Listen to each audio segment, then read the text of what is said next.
I should have turned back the moment I stepped into Black Hollow. The forest was wrong. I couldn't explain why, not at first. But as I walked deeper into the trees, something gnawed at the edges of my mind, like a voice whispering just out of earshot. The air was thick with the scent of damp earth and pine, but there was something else too, something stale, like a room that hadn't been opened in years. I adjusted my backpack and pressed forward. The sun hung low in the sky, spilling golden light through the towering evergreens, but it did little to warm the creeping chill in my bones. Black Hollow National Park wasn't a place people visited for fun.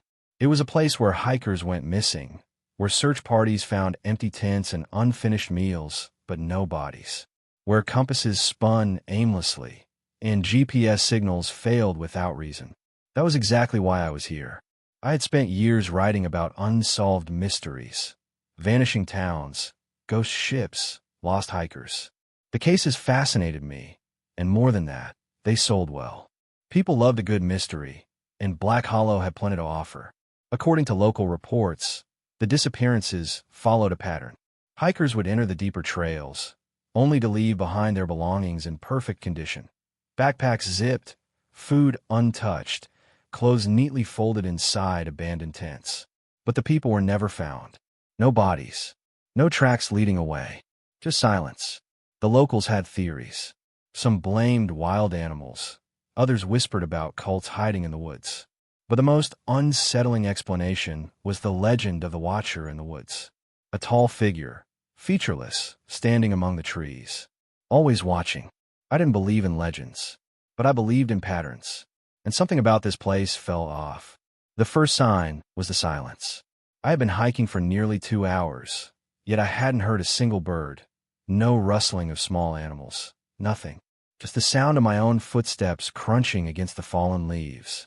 It was the kind of quiet that felt forced, unnatural, like the forest itself was holding its breath. I stopped, adjusting my camera. I always carried it on trips like these, documenting my findings for my articles. Lifting the lens, I snapped a few photos of the dense tree line ahead. When I lowered the camera, my stomach tightened. The trees looked different. I couldn't put my finger on it, but something had shifted. The way they stood, the way the branches curled toward each other, like skeletal fingers interlocking above me. I shook my head. It's just your mind playing tricks on you. Pushing the thought aside, I continued forward, following the winding trail as the sunlight began to fade. I told myself I'd set up camp soon, maybe near the small clearing I had marked on my map earlier. That's when I noticed the footprints. At first, I thought they were mine. The trail was soft from the recent rain, and my boots left deep impressions in the earth. But these were different. They were fresh, and they weren't alone. 2 sets of footprints, side by side, leading deeper into the woods. They were spaced oddly, as if whoever left them was walking stiffly, hesitating with each step. A cold prickle ran down my spine. I followed them. I don't know why. Maybe it was my journalist instinct, or maybe some deeper, primal curiosity I couldn't shake. But something about those prints didn't sit right. A few yards ahead, the track suddenly stopped. Not faded, not scattered, just stopped mid-step, like whoever made them had vanished into thin air. I swallowed hard, my breath visible in the evening air. The trees around me felt closer now, like they had shifted when I wasn't looking. For the first time since I arrived, I felt it.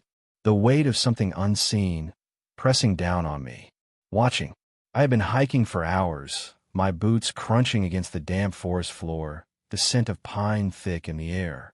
The deeper I went into Black Hollow National Park, the quieter it became. At first, I thought it was just my imagination, but as I stopped to take a sip from my water bottle, I realized something unsettling. There were no sounds. No birds, no insects, just the soft rustling of leaves above me, as if the trees were whispering secrets to one another. The sun, which had been hanging in the sky not long ago, had already begun its slow descent behind the towering pines. I checked my watch. It wasn't that late, but the thick canopy overhead made it feel much later than it was. Then I saw it. A campsite. At first, I felt relief. I wasn't the only one out here after all. But as I stepped closer, that relief twisted into something else. Something cold. The campsite was empty. 3 tents stood in a loose triangle, their flaps hanging open, swaying slightly in the breeze. Clothes, backpacks, and sleeping bags were scattered around, as if the people inside had left in a hurry. A metal pot sat on the ground next to a charred fire pit, half filled with murky water. The strangest part? The ashes in the fire pit were still warm. I frowned, kneeling beside it, running my fingers through the dirt near the embers. Someone had been here recently, maybe just a few hours ago. So where were they now? I called out, "Hello." No answer. The trees loomed over the campsite, their bare branches clawing at the sky like skeletal fingers. The silence was starting to feel oppressive, like the woods were waiting for something. Watching, I stood up and scanned the area, my journalist instincts kicking in. Something wasn't right. People didn't just abandon their camps like this. Not with their gear left behind. Not without packing up. That's when I saw it. A small, spiral-bound notebook half buried beneath a crumpled sleeping bag. I picked it up and flipped through the pages. The first few entries were normal. Notes about the hike, little sketches of birds and plants, complaints about sore feet. But as I kept flipping, the handwriting changed. The neat, careful letters turned jagged, rushed, desperate. I squinted at the words. "It's out there. We saw it last night. At first, we thought it was just a trick of the light, but it wasn't. It was watching us." I turned the page. The next entry was shorter, messier. "Don't look at it. Don't turn your back. We have to leave in the morning." The final entry was scribbled so violently that the pen had torn through the paper in places. "Too late. It's here." A twig snapped behind me. I spun around so fast I nearly tripped over one of the abandoned backpacks. My heart hammered in my chest as I scanned the trees. The dim light made it hard to see past the tangled branches, but there was nothing there. No movement. No sounds. Just silence. I exhaled sharply, shaking my head. Probably an animal. A deer or a raccoon. I told myself that, but my hand was still gripping the journal too tightly. Something about this place felt wrong. I needed to decide, stay and investigate, or keep moving before the sun dipped too low. The cold breeze whispered through the campsite, stirring the empty tents. Somewhere deep in the woods, far beyond what my eyes could see, something else stirred with it. The fire had long died out, but the warmth still lingered in the air. I sat on a damp log, flipping through the tattered journal I had found in the abandoned tent. The words were smeared in places, written in a hurried, almost frantic hand. "It knows when you see it. Don't turn your back. Run." A gust of wind rattled the branches above, making the trees groan. I exhaled slowly, trying to push away the unease settling in my chest. It was just a campsite, an old, forgotten campsite. Maybe some campers had a run-in with a bear, panicked, and ran. That's what I told myself. That's what I needed to believe. But then I heard it. A footstep. Not the rustling of an animal or the wind shifting leaves. A heavy, deliberate step on the damp forest floor. I froze, ears straining. Silence. Another step. This time closer. I clicked on my flashlight and aimed it toward the sound. The beam flickered for a second before settling. The trees stood still, tall and unbothered. Nothing moved. "Hello."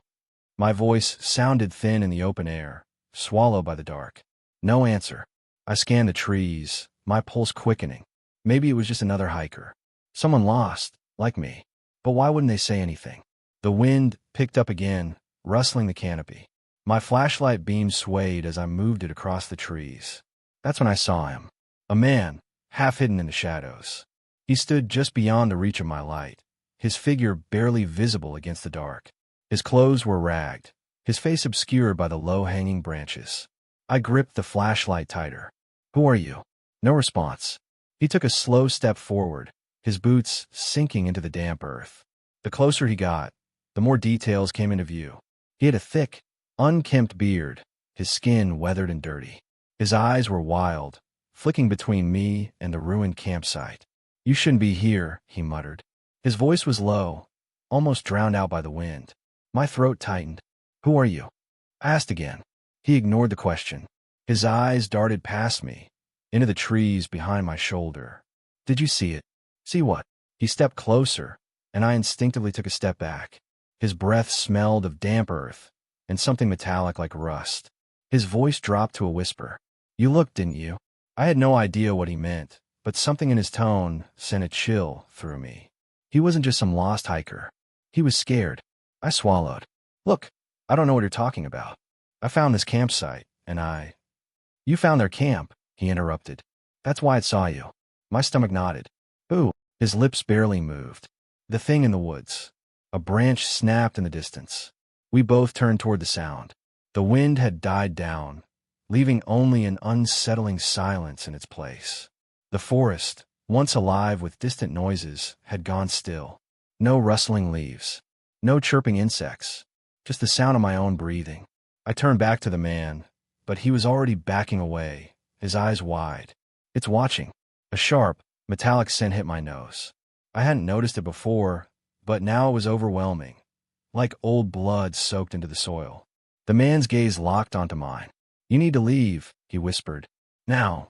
I wanted to ask more, wanted to demand answers. But then I heard it. A whisper. Not from the man. Not from me. From behind me. Right behind me. The wind had died completely. The forest stood in absolute silence, pressing against me like a living thing. I gripped my flashlight tighter, the cold metal damp with sweat. The abandoned campsite was still in front of me, the fire pit smoldering, the torn tents swaying gently as if they were breathing. But I had just left this place. I turned back toward the trail, forcing my mind to stay logical. Maybe I'd taken the wrong path in the dark. Maybe exhaustion was making me loop back without realizing it. Okay, I muttered under my breath. Just retrace your steps. Find the main trail. The flashlight beam wobbled as I started walking again, my boots crunching against the damp leaves. I moved slowly, keeping track of my direction. The trees were dense, but I knew I hadn't strayed far from the marked path. I would find my way back. I had to. 5 minutes passed. Then 10. I should have reached the trail by now. The knot in my stomach tightened. My breathing grew shallow. The trees around me looked the same, no matter how far I walked. The same twisted branches, the same clawed bark. I glanced down at my GPS, expecting reassurance, but the screen was nothing but static. My compass.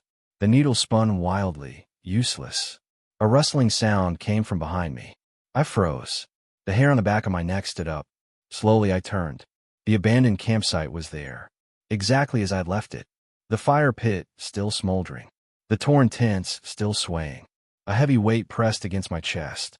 This wasn't a mistake. I had walked in a straight line. I had not turned back. I was being led here. A voice broke the silence. Now you understand. I spun around, my flashlight landing on the figure standing at the edge of the trees. Fabio. His wild hair clung to his forehead, his eyes dark and sunken. He held his rifle loosely in one hand, the other raised as if he was calming a startled animal. You saw it, didn't you? He asked, stepping closer. His voice was hoarse, low. I swallowed hard, my throat dry. Saw what? Fabio let out a bitter laugh. The forest is playing with you. The second you saw that campsite, it saw you. And now it won't let you go. I want to call him insane, to accuse him of messing with me. But my gut told me he was right. I glanced around, scanning the dark treetops, the gaps between the trunks. Nothing moved, but I felt something watching. You don't believe me yet, Fabio continued. They never do at first. But you'll see. I clenched my fists. There has to be a way out. Fabio sighed, shaking his head. You don't escape. Not unless it lets you. My pulse hammered in my ears. I needed to think. I needed to stay rational. I turned and ran, bolting in the opposite direction without another word. Branches whipped against my arms and face, the ground uneven beneath my feet. I didn't stop. I didn't look back. I just ran, lungs burning, legs aching, pushing myself forward. Then, without warning, I burst into a clearing. My breath hitched. The campsite was in front of me. The same fire pit, still warm. The same torn tents, waiting. My legs gave out. I collapsed my knees, gasping for air. This was impossible. I heard footsteps crunching behind me. Fabio stopped beside me, rifle resting against his shoulder. He stared at the fire, his face unreadable. You'll see, he murmured. You'll see soon enough. The air felt wrong. I couldn't explain it, but something about the silence was heavier than before, as if the entire forest was holding its breath. Fabio stood a few feet away, gripping his rifle so tightly his knuckles were pale. His eyes darted between the trees, scanning the darkness. I swallowed hard. What were we running from? Fabio didn't answer. Instead, he took a slow step back, raising one hand. "Stay still," he whispered. "Don't blink. Don't turn your back." A shiver ran down my spine. My instinct screamed at me to move, to run, but something in his voice stopped me cold. Then I saw it. At first, it was just a shape, barely visible through the dense branches. A tall figure standing motionless in the trees, almost blending into the shadows. My breath hitched. My mind tried to make sense of what I was seeing, but every instinct told me that this, whatever it was not human. Its limbs were too long. Its body, stretched and thin, didn't seem to fit right, as if something had pulled it in the wrong direction. I couldn't see its face, but I knew it was looking at me, watching. The wind picked up suddenly, rustling the branches above. The figure didn't move. Not an inch. I reached for my flashlight with shaking fingers. The moment I clicked it on, the light flickered, barely holding. But it was enough. For a split second, I saw its face. It wasn't a face at all. A gaping hole where a mouth should be. Eyes, if you could call them that, sunken deep into its head, glowing like embers. And the worst part, it was smiling. A low, distorted whisper curled through the trees. My own name, stretched and warped like something was trying to speak, but didn't know how. "Jocelyn." The voice wasn't coming from the figure. It was coming from everywhere. My legs locked. My breathing turned shallow. I wanted to scream, but the sound died in my throat. Then the thing moved. Not forward. Not sideways. Up. It crawled. Jerky, unnatural movements, scaling the tree like a spider, vanishing into the branches above. I gasped and stumbled back, my heart hammering. "What the hell?" Fabio grabbed my arm, his grip bruising. "You looked at it," he hissed through clenched teeth. "Damn it, you looked." The wind howled, carrying whispers that weren't there before. More voices. More names. My ears rang as if something was pressing against my skull, digging inside. I turned in every direction, but the trees were empty. No sign of it. But I knew it was still there. Watching. Waiting. Fabio yanked me forward. "We need to go. Now." I could barely process what I'd just seen, but I didn't argue. My legs finally obeyed, and I followed him, running blindly through the dark. Behind us, the whispers turned into laughter, a sound that didn't belong in this world. And I knew, deep in my gut, that it wasn't going to let me leave. I ran. Fabio's voice was a distant echo behind me, but I didn't trust him. Not anymore. My boots pounded against the damp forest floor as I crashed through the underbrush, branches clawing at my face and arms. The whispers weren't whispers anymore. They were voices. Low, raspy, and coming from everywhere at once. "Jason." My name. It spelled my name. I didn't turn around. I knew better. The trees blurred past me in the darkness, their tall, twisted bodies stretching impossibly high. I couldn't tell if it was my own breath or something else panting behind me. The cold air burned in my lungs, but I pushed forward. Every part of my body screamed to stop, but stopping was an option. Fabio had said there was a safe place. A ranger outpost. Maybe it was a lie, maybe it was a trap, but right now it was my only chance. The sound of footsteps behind me was wrong.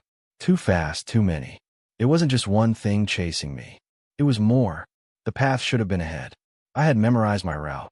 But the trees, they weren't where they should be. The trail was gone. The forest had shifted. No. No. I turned sharply, nearly slipping on the wet ground, and something moved in the corner of my vision. A shape. Thin, elongated, blending into the darkness like a shadow.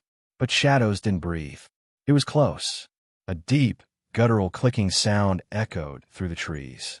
My legs moved faster than I thought possible. My vision blurred from exhaustion, my pulse a hammer in my skull. Then ahead I saw it, a faint light flickering through the trees.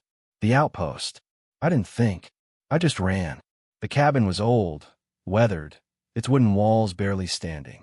A broken radio antenna jutted from the roof. It looked abandoned. Maybe it was, but I didn't care. I slammed into the door, and it burst open. My flashlight flickered wildly as I stumbled inside. Dust. Rotting wood. A rusted table. Old maps pinned to the walls. No power. I turned, gripping the door, ready to slam it shut. But something was already there, standing at the edge of the trees. Not moving. Watching. Its face was wrong. No eyes, just empty pits where they should have been. A mouth stretched too wide, curled into something that almost resembled a smile. And then, the light went out. I didn't know how much time had passed. The moon hung high above, casting a pale light that barely pierced the thick canopy above me. I could feel it. The thing, whatever it was closing in, its presence pressed down on my chest, suffocating. The air grew cold, heavier, as if the forest itself was trying to swallow me whole. Fabio's voice, ragged and desperate, echoed in the distance behind me, urging me to keep moving, to trust him, to reach this safe zone. But I couldn't. I couldn't trust him. Not after everything. I ran harder, my legs burning, my breath ragged. The woods around me seemed alive, the trees bending at unnatural angles, as if watching, waiting. The whispers, those maddening whispers, had grown louder, more insistent. They slithered in my ears, speaking in a language I couldn't understand, but their meaning was clear. It was coming. I forced my feet to keep moving, my heart pounding in my ears as I dashed through the underbrush. The ground was uneven, the roots of the trees curling like fingers trying to trip me, to pull me into the darkness. My flashlight flickered, its beam weak and trembling. Every shadow seemed to twist and writhe in the corners of my vision. I stumbled. A sharp pain shot through my ankle as I twisted it. But I didn't stop. I couldn't. The terror was too great, the thing too close. I had to get out. I had to. Then, as if by some cruel twist of fate, I saw it. A flickering light ahead, small, dim, but real. The road. A way out. My chest tightened with hope, and I pushed myself harder, ignoring the pain in my leg, the growing numbness in my body. It was right there, just ahead. I could see it now, a sliver of asphalt, pale and inviting. I stumbled toward it, hands outstretched. The trees seemed to part from me, the path clearing. It was too easy. It shouldn't have been this easy. I reached the edge of the forest, my feet brushing against the gravel. I looked back, half expecting to see Fabio following me, but there was nothing. The woods were still, eerily quiet, as if holding its breath. I turned to face the road fully, my hand trembling as I wiped my forehead. The light from my flashlight flickered out. It didn't matter. I was free. And then I saw it, pinned to a telephone pole, the familiar picture of a missing person, the headline screaming in bold letters. Missing, Jason Carter. My blood ran cold. I took a step back, my eyes not believing what they were seeing. It was me, my face staring back at me, lifeless, staring into the camera. But the date on the poster, it was from weeks ago. I froze, the reality of what I was seeing crashing into me like a tidal wave. My mind refused to process it. This didn't make sense. It couldn't. I had just left the woods. I had escaped. But how could I be here? How could I be missing? The whispers came again, louder now. I turned, my head snapping in every direction, trying to find the source. But there was nothing. Only the empty forest, the path behind me, stretching endlessly, looping back on itself. I looked back at the road, but the asphalt was gone. The trees were back, their twisted shapes looming over me like hungry shadows. I was still in the woods. It was all a lie. I wasn't free. I never had been. I stumbled backward, my pulse racing as panic gripped my chest. I spun around, looking for an escape that wasn't there. The path I just walked was gone. The camp, the road, the light, everything had vanished, replaced by the same dense, suffocating darkness of the forest. The sound of twigs snapping behind me made my heart stop. I turned slowly, dread seeping into my bones. There, in the distance, was the shadowy figure I'd seen earlier. Its eyes glowed faintly, reflecting the moonlight, and its limbs twisted unnaturally as it crawled toward me. I wanted to run. I wanted to scream, to shout, to beg for help. But my body wouldn't move. I was rooted to the spot, a prisoner in the woods, where time had no meaning, where escape was nothing but a cruel illusion. And then I heard it. Fabio's voice, faint but unmistakable. He wasn't calling my name anymore. He was whispering the same words over and over. It sees you. It sees you. It sees you. The figure was closer now, its crooked limbs dragging across the forest floor. I couldn't tear my eyes away. even as my heart beat so loudly in my chest that I thought it might explode. There was no escape, no salvation. I was part of the forest now. It had seen me. I don't know how much time passed after I found the road. My legs gave out, and I fell onto the gravel, gasping for air like I'd been running for miles, even though it felt like hours. My heart hammered in my chest, and my mind buzzed with the sounds of the forest. Voices, whispers, everything overlapping, too loud, too close. I dragged myself up, shaking, desperate to get away from the woods. The night seemed to smother me, a thick blanket that I couldn't breathe through. For a moment, I thought I had made it, that I had escaped the nightmare, that I was finally free. But then I saw it, a flash of white on a tree, a missing person poster. I squinted, tried to clear my blurry vision. I stumbled toward it, each step feeling heavier than the last. The poster was crumpled and torn at the edges. The paper yellowed with age, but I knew the face before I even looked at it fully. It was mine. The blood drained from my face, and I froze. I couldn't move. I reached out, my fingers trembling, and touched the corner of the poster. My name was there, Jason Carter, along with the date, October 14th. The date. Weeks ago. I staggered back, looking around, as if expecting to see someone watching me. But there was nothing. Only the trees, the empty road, the silence. How could this be? I had just escaped. I had made it to safety. I looked back at the poster again, but it was still there, hanging like a cruel joke. My breath quickened, and I turned in a circle, desperately searching for an answer. The forest loomed behind me, its dark, twisted branches reaching out like fingers. I couldn't see anything through the fog that clung to the ground, but I felt it. The presence. It was still there. I forced myself to move. I had to keep going. I wasn't going to die here. Not like the others. But as I walked, the road seemed to stretch on forever. The trees on either side didn't shift, didn't end. I couldn't remember if I'd been walking in the same direction, or if I just turned in a circle. Suddenly, there was a sound, soft, barely a whisper at first, but then louder. A voice. My voice. Jason. I froze again. The wind picked up, and I swore I heard something moving in the trees. I turned sharply, looking for the source, but it was just the darkness closing in around me. Jason. I took off running, my feet pounding the ground, my chest aching with the strain of the effort. I didn't care if I was lost anymore. I didn't care if I was running in circles. I just needed to get away. I didn't stop until I collapsed, gasping for breath, my body aching with exhaustion. I closed my eyes, trying to calm my racing thoughts. The sound of my own voice, the whispers, the rustling in the trees, all of it had become one, blending together in a terrifying crescendo. I opened my eyes. I was back. The campsite. The fire pit. It was all there again, just like it had been before. The torn tents, the abandoned belongings. The journal. The same warm embers glowing faintly in the dark. My heart sank, and the realization hit me like a slap to the face. It was all the same. The cycle had started over. Again. The fire crackled in front of me, and the whispers returned, low and haunting. I could feel something moving in the trees, watching me, waiting for me to slip up, to make the same mistake. I looked down at my hands. My fingers were trembling. The journal was in my lap, the very same one I'd found earlier.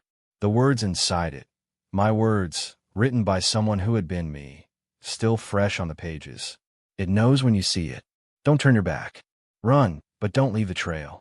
I couldn't escape. The forest had already claimed me. And the worst part, I wasn't sure I'd ever left. I glanced around one last time. There was no Fabio, no road. Just the dark, endless woods closing in on me once more. And then the voice whispered again, louder this time, more familiar. Jason, it's time to play. I felt something cold settle in the pit of my stomach. It wasn't the forest anymore. It wasn't the watcher. It was me. I was trapped. Forever. And the cycle. It would never end.